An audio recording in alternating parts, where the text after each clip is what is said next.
Това са останки от пера от някоя птица. Някой хищник е закусил с нея. Може да е дива котка, може да е невестулка или друг представител от семейство порови, а може и да е гръблива птица. В природата обаче нищо не се губи. Това е кръговрата на природата.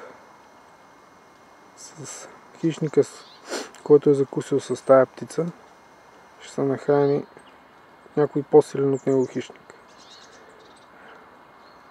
А перата, които са останали тук, не са изгубени безвъзвратно. Те ще изгният в почвата и ще я подхранят. И тук ще изникне свежа трева, която пък ще нахрани някое тревопасно животно.